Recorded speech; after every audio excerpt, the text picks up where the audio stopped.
Hello and welcome to another episode of Stories That Made Alliance. We are in the historic Glamorgan Castle and I am with Art Garnes and you are with the Castle Crusaders and also with our new combined group, which what are we calling that? Right now we refer to it as three families. Okay. Okay, and basically what we have done is we aren't joining as one, but we're working together. Okay. And that makes sense. Oh, yes. And you guys all have your own boards and you have your own volunteers and but yet we're going to talk about this later about how it's going to be a really neat union as well for the tours and that type of thing. All right, so let's start with a little bit about you. You hired me to work at the schools a long time ago. I don't remember when, but when you were superintendent. So is that why you're involved in Castle Crusaders, or do you have another interest in historic buildings? Why are you part of this? I think there's two reasons. Number one is I had an office in this building for 30 years as an administrator. And the other part is I am a history lover. And the history of this castle is unique, and if you tie it into the history of the United States, you get a whole different look at this castle. Yeah, okay, so that's why you're a part of it. So tell us a little bit about the four different buildings, or how did you put it, the four different owners? Oh, yeah, there were four owners of the castle. First, Mom, Dad, and one kid, Colonel Morgan, who actually built it. It was designed by a firm in Cleveland, built by a firm in Canton. Okay, and so dispel those rumors about being brought over piece by piece. How that started was that they took the marble from Vermont and marked it with the numbers of arches and things. So, they numbered it when they took it down. No, that's not. The other thing that was here with that is that it is a different castle than Europe because it is not a defense castle. It is looking like a defense castle, but the inside there is a different motif on almost every room. Everything from Victorian, Louis XIV, there's a Moorish room with arms and spears, and just a unique place. Okay, so after Colonel Morgan, what was the next one? Okay, Colonel Morgan passed away. Mom, his wife, lived here for about 10 years. Then she sold it to the Elks. The Elks had it for a building for years. And then in the late 60s, early 70s, Alliance Machine, Merrick Lewis, bought it because the Elks just couldn't keep it up. Yeah. He really was a godsend and did a lot of restoration. Okay. A lot of restoration, and it's amazing what he did. And he then had some things go wrong. They needed to get rid of it. The only people that wanted to even look at it was to tear down and put in a shopping center and a hotel. Well, at that point in time, movers and shakers in town got together. They got a grant from HUD. He was able to write off the other asking parts of his thing, and because Alliance City Schools was going to be the owner, he made out, and we got it for nothing. Okay. Alliance City Schools. Nothing as far as paying for it, but the upkeep and all. Okay, that's interesting because there was a lot of flack at the first time, but with the number of people that we had working in here who were in an old school building and two houses, it actually cost less to heat and maintain this building than to do all those. Because we have our own gas well.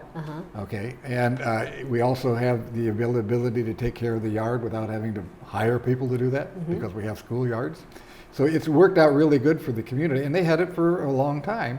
And then just recently we had the water break. So that was 2 years ago, I think? Yes, I believe it was 2 years ago. Okay, so you're going to see a little bit of the damage that caused in what was the business office. Right. Kind of reception area, kind of. 2 floors, business office, and what used to be in Merrick's time, hotel rooms for visiting guests. And it's going to take a while to get that all repaired. But at that point in time, it also created something new in that the administration moved back to the high school because there was room finally, which opens up a lot of wonderful opportunities for the castle. Okay, and let's talk about that. What are some of the new opportunities that we might not be able to see them, this summer? We'll see some of them, but in the future, not too distant future. Well, the biggest one is as an administration building with offices, that we are only allowed to give tours 1 day a week. And that really limited what we could do. Sure did. When people come in on a Saturday from out of town or a Sunday, but you could only do them on Fridays. Right. Well, that's going to change. We're going to be able to do them at any time as long as we get them scheduled. And that will increase the revenue that the Castle Crusaders can make to help maintain the castle. And that is a real plus, because right now, if you think of just the number of things that have been asked, we've had businesses asked to do their ads here. Okay, Okay, right. we've had wedding requests like you wouldn't believe, and you can't believe the number of people that get their pictures out front. So that's going to happen, but we're going to plan over time to expand it that you could have a family dining evening Experience, yeah. in this place, which is unbelievable. Uh-huh. Okay, so there's things like that. We have companies who want to come in and do their in-service for their staff. Well, at that point in time, that also allows us to do tours, allows us to generate some more money. So to me, the big plus, having been here as an administration office and now as opening up the top, it's a wonderful thing for the community, because we can use more community use. Of this building. All right, so what do you see happening, changing at least this summer? Let's talk about the ticket that you guys are going to have. Well, what's happened is the three historical groups in Alliance have gotten together, and we have formed an association to work together for the preservation of history in Alliance. And we're each keeping our individuality and what we're doing, but we're working together with each other. And what that did is we have a summer program where the first weekend of every month, May, June, July, and August, we have a ticket that if you come to the castle, take a tour, you pay the donation to get into the castle, but then you're given this ticket and it's marked. If you go to Mabel Hartzell Museum during the summer, or to the Haynes House and get them checked, you then are put into a drawing in September at an ice cream social for a dinner here at the castle, Oh, wow. a dinner at Mabel Hartzell, and a dinner at the Haynes House. Right, excuse me. Wow, that is so Yeah, cool. and the key though is you got to keep the ticket, and you've got to visit all three, and that is a real plus for all of us, because if you start at Mabel Hartzell, then you go to You the can three. do whatever, At any your order time. you want to do At it your in. time. The other thing that's coming up is, and we've already got it started, is online. You can now schedule a tour during the week, not just on Fridays or Saturdays. Anytime we can get it arranged. If you get on the website, have 5 people or more, you can get a tour on a Tuesday afternoon. For just the 5 of you. Just 5 of you. Huh. And that, opening it up on other days really probably helps with your docents too, because there were probably some that could not work on Fridays. Exactly. So if you're, Exactly. that probably helped in a lot of ways. And it does. And I think the other thing that helped was the fact that it allows us to create more options. Okay, more options. And we can go into that. Now, the one thing that I've got to be aware of, and I'm in a hurry, but it's going to take 3 to 5 years for this really to come to blossom. And things will be added as we go on each year, and we will be advertising that on the website and in our other folks' websites.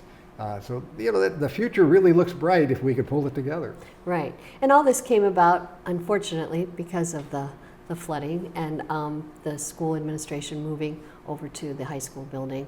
But I think in the long run, it's going to be so exciting for the whole city of Alliance.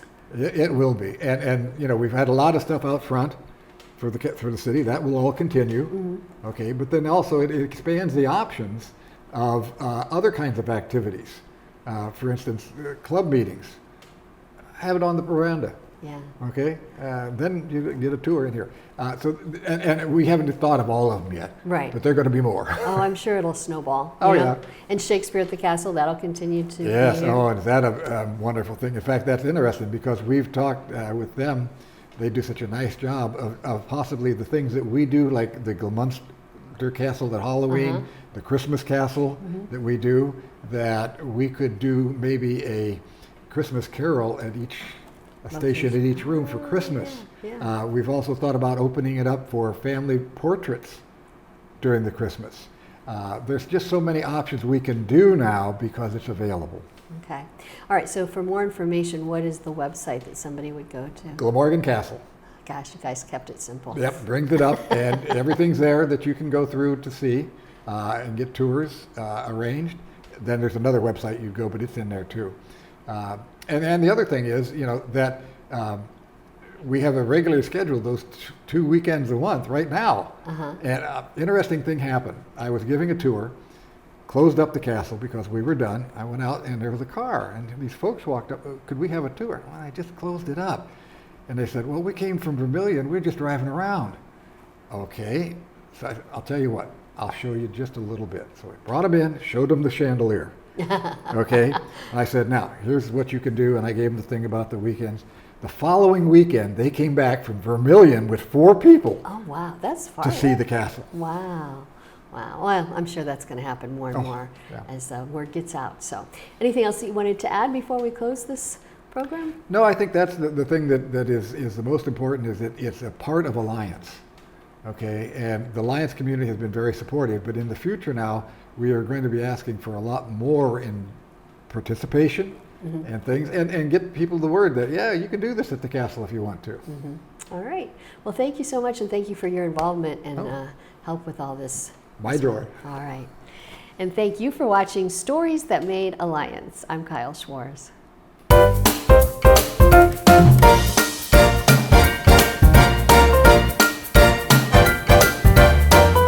Thank you for watching Stories That Made Alliance, a monthly production featuring historic places and events in the Carnation City.